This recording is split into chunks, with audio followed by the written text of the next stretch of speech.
Ez dugu inoiz ahaztuko. Azken finean, herrian dagoen elkartasuna, gogoa, indarra eta gauzakoik egiteko eta bultzatzeko. Eskerrak eman dizkizuegu ekitaldi honen bitartez egoera hau ikusarazi eta salatzeagatik. Miren, Lesbosea joan zen eta zegoenean errefuxiatuak oso egoera txarrean zeundeten. Orduan beha beti laguntza eskatzen nahi izan. WhatsApp pila bat bilatzen zizkigun, garai hortan behintzat. Orduan guzek egiten genuen, banatu WhatsAppak. Eta banatzen, bidaltzen, Josemari iritsi zitzaion bat.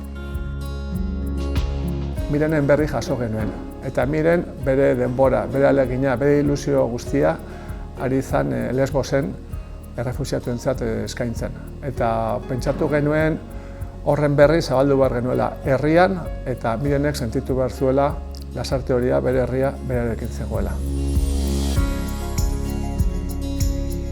Eta guzti hori ikusirik, ikusi genuen eta sentitze genuen ere lasarte horian elkarte asko, pertsona asko, ez? Gabiltzala lanean, gai anitzen inguruan, eskubideen inguruan. Eta egin genuena izan zen, pertsona guztiekin kontaktua egin, denon artean hitz egin, partekatu, gurasoen gandikan etorritakoa. Eta orduan erabaki genuen, ez, talde bezala elkarte guzti, pertsona guztik batuta, ekitaldi bat burutuko genula. Eta horrek ekarri zuen ekitaldia, baina ekarri zuen ere elkar ezagutzea, handitzea. Eta ekarri du ere oraindikan elkarrekin gaudela, ez? Ja badiala urte batzuk, elkarrekin ari geanak, gustora eta horretan jarraitzeko gogotsu gaude. Helburua zekan alde batetik diru ateatzea, Lesbosek garatzera izan proiektuari bultzada bat emateko, eta bestetik ere pixkat elkarte desberdinak ezagutzeko eta pixkat bizi genituen errealitate desberdin horiek azaltzeko. Eta bertan kultur sortzaile desberdinak egon zian, oso politia izan zen, bakoitzak herritar bakoitzak bere aportatu zuen, eta ekitaldia zoragarri izan zen, elkarteek hitz egin zuten behaien lanaren inguruan, azkenen zentzu asko zeukan, niretzat elkarte bakoitzak helburu konkretua dauka, baina bertan ikusi izan ere, nahiz eta helburu konkretuak eduki, badagoela modu bat sarea sortzeko, ze helburu asko igual askotan ez da kontuatzen, baina helburu oso antzekoak dauzkagu elkarte desberdinek.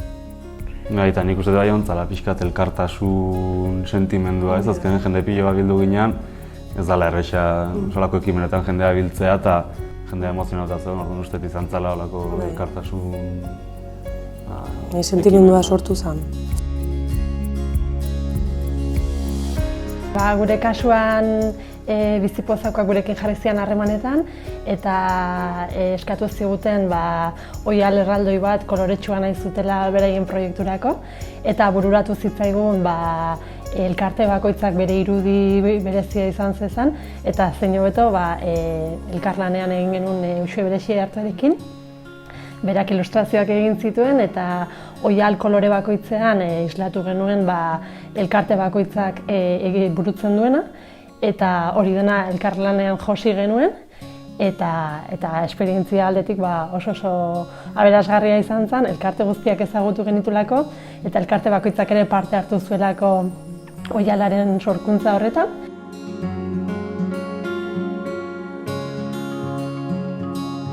Elkartu ginen elkarte guztien artean antolatu genuen azoka bat eta kirol egokituen jai moduko bat eta bertan talde bakoitzak jartzen genuen salgai jarri nahi genuena, baino salgai jartzeaz aparte informazioa banatzen genuen eta antolatu genuen denon artean jolas bat, modu horretara etortzen zian familiak, haurrak eta gurasoak eta galdera batzuk prestatu genituen.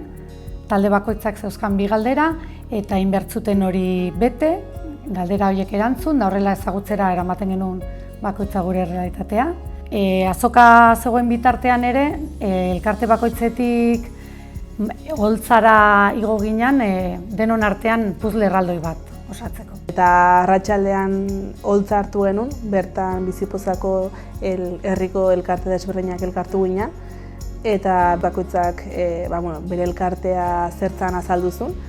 eta gero danon artean ez, hainbat ekimen egin zian, izan daitezke bertsoak, desfile bat egin zan, bideo batzuk ere jarri zian, eta bukatzeko oial erraldoia egin zan, oial erraldoia Karmele eta Beresik egin zuten hori, danon artean hartu genuen eta astindu genuen, eta oso emozionante izan zen, momentu bat izan zen.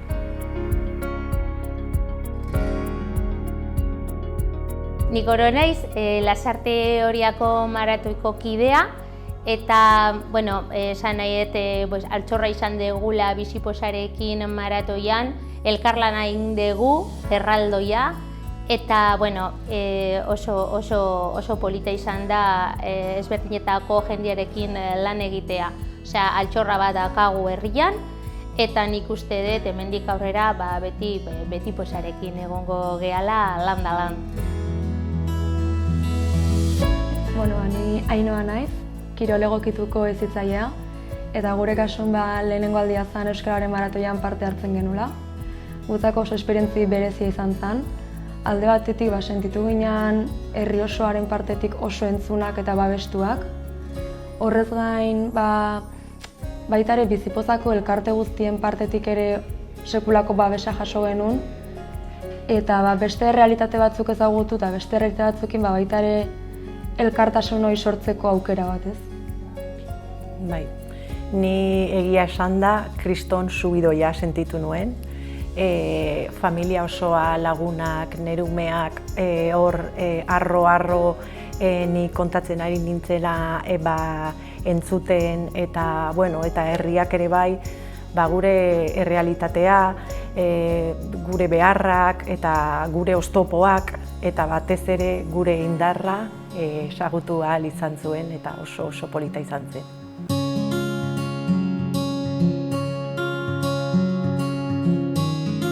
Nire kasuan, Marimotots bezala parte hartu nuen, porrotxekin batera, saio txiki bat eskaini genuen herriko plazan, herriko Lasarte Oriako gauza politienak bildu genitun eta sortu genuen postadarra.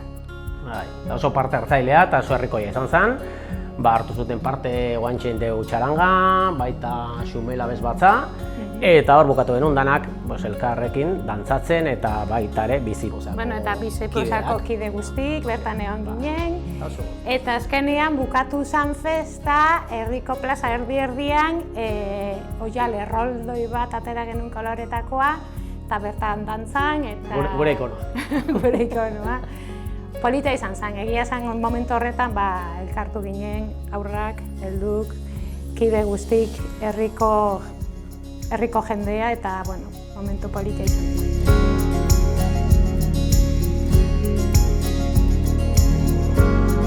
Herriko jaietarako sorgin jaien gonbidapena jaso genuen. Horrela sortu genuen jai bat. Bizipozako elkarteak, sorgin jaietako lagunak, aurrak, familiak, txaranga, korua. Harrietan gure ametsak margotu genituen. Nolako Lasarte Oria nahi dugu. Eta hona etorri ginen, Askatasuna parkera. Hemen dauden bi iparraitza hauen ondoan landatu genituen geure ametsak. Nondik gatoz eta nora goaz irudikatu genuen. Ni sorgin jaitako kidea naiz. Herriko festa alternatiboak antolatzeaz gain, sorgin jaiak beste hainbat balore uztartzeaz arduratzen da. Gure artean euskeraz, feminismoaz eta elkarlanean aritzeko erronka dugu. Horregatik, hitz egin genuen Bizipoza elkartearekin aurtengo festetan Bizipozaren akelarrea sortzeko.